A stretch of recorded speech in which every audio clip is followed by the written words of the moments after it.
ঠাকুরগাঁওয়ের রানী সংকলে পারিবারিক কলহের জেরে স্ত্রীকে হত্যার পর থানায় এসে আত্মসমর্পণ করেছেন নাজমুল ইসলাম নামে এক ব্যক্তি।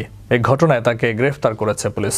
বুধবার উপজেলার লেম্বা ইউনিয়নের পদমপুর হাজীপাড়া এলাকায় এই ঘটনা ঘটে।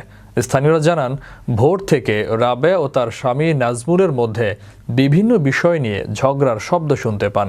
এক পর্যায়ে নাজমুল স্ত্রীকে মারধর করেন এবং ছুরি দিয়ে আঘাত করেন। পরে রাবেয়া অচেতন হয়ে মাটিতে লুটিয়ে পড়লে পরিবারের অন্য সদস্যরা তাকে উপজেলা স্বাস্থ্য কমপ্লেক্সে নিয়ে গেলে চিকিৎসক তাকে মৃত ঘোষণা করেন।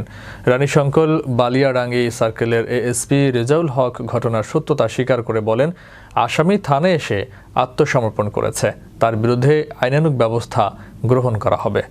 আজকে সকালবেলাতেই একদম প্রায় 8টা সাড়ে 8টার দিক নাগাদ অফিসার ইনচার্জ সাহেব আমাকে ফোন দিয়ে বললেন যে স্যার এরকম এক ব্যক্তি থানায় এসে আত্মসমর্পণ করছে। সে দাবি করতেছে যে সে তার ওয়াইফের বুকে ছুরি মারছে এবং সে থানায় আত্মসমর্পণ করছে। তারপরে কর্তব্যরত ডাক্তার তাকে মৃত ঘোষণা করছে। তো এই তথ্যের ভিত্তিতে আমরা তার সাথে কথা বললাম। তার কাছ থেকে তথ্য নিয়ে আমি ওসি সাহেব সহ আমরা ঘটনাস্থলে গিয়েছিলাম। ঘটনাস্থলে গিয়ে দেখলাম যে আসলে সকালবেলাতে হাজব্যান্ড ওয়াইফের ভিতরে বাজার করতে যাওয়া নিয়ে সম্ভবত একটা ঝগড়া বিবাদ হয়। ঝগড়া বিবাদে তিনি রাগের মাথায় তার হাতের কাছে একটা ছোড়া ছিল, ছোড়া দিয়ে তার ওয়াইফের বুকের এই জায়গাটাতে মারছে এবং তাকে হাসপাতালে নিয়ে আসার পরপরই চিকিৎসা পাওয়ার আগেই তিনি মারা গেছে।